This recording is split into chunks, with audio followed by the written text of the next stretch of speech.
Hi, it's me Jaseena. എല്ലാവർക്കും സുഖമാണെന്ന് വിശ്വസിക്കുന്നു. ഇന്ന് ഞാൻ നിങ്ങളോട് സംസാരിക്കാൻ പോകുന്നത് വളരെ പ്രധാനപ്പെട്ട ഒരു വാക്കാണ് ഫബ്ബിംഗ് എന്ന് പറയുന്നത്. എത്ര പേര് കേട്ടിട്ടുണ്ട് എന്നറിയില്ല. ഞാൻ അടുത്തിടെയായിട്ടാണ് ഈ വാക്ക് ശ്രദ്ധിക്കാൻ തുടങ്ങിയത്.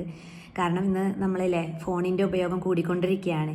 നമുക്ക് ഒരാളെ നമ്മുടെ അടുത്ത് വന്ന് കഴിഞ്ഞാൽ എങ്ങനെ പെരുമാറണം, അല്ലെങ്കിൽ അവരെ പരിഗണിക്കാനോ അല്ലെങ്കിൽ അവർ പറയുന്നത് കേൾക്കാനോ അവരെ മനസ്സിലാക്കാനോ സമയമില്ലാത്ത ഒരു കാലഘട്ടത്തിലേക്ക് നമ്മൾ മാറി എന്നുള്ളതാണ്.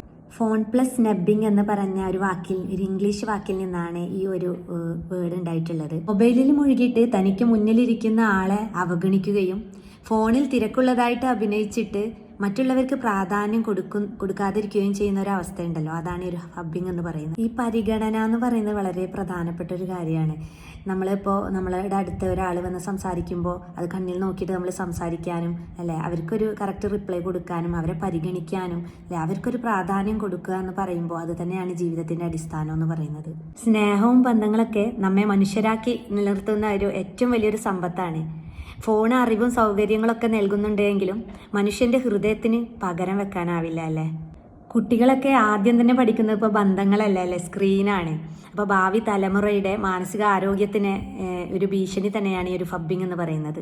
ഭക്ഷണ സമയത്ത് ഫോൺ ഒഴിവാക്കിയും ഒരാൾ നമ്മോട് സംസാരിക്കുമ്പോൾ ഫോൺ മാറ്റി വെച്ചിട്ടും, അതുപോലെ ഉറങ്ങുന്നതിൻ്റെ ഒരു അരമണിക്കൂർ മുന്നെങ്കിലും അല്ലേ ഫോൺ മാറ്റി വെച്ചിട്ടൊക്കെ നമ്മൾ ശീലങ്ങൾ ഉണ്ടാക്കിയെടുക്കേണ്ടതാണ്. ഫോൺ ഒരു ഉപകരണം മാത്രമാണ്. ഫോണിൻ്റെ ഉപയോഗത്തിൻ്റെ ശരിയും തെറ്റൊക്കെ നമ്മളിൽ നിന്നാണ് വരുന്നത്. മനുഷ്യരെ തമ്മിൽ അകറ്റാനല്ല, നമ്മുടെ ജീവിതം എളുപ്പമാക്കാനാണ് ഫോണെന്ന് നമ്മൾ മനസ്സിലാക്കിക്കൊണ്ട് മുന്നോട്ട് പോകുക.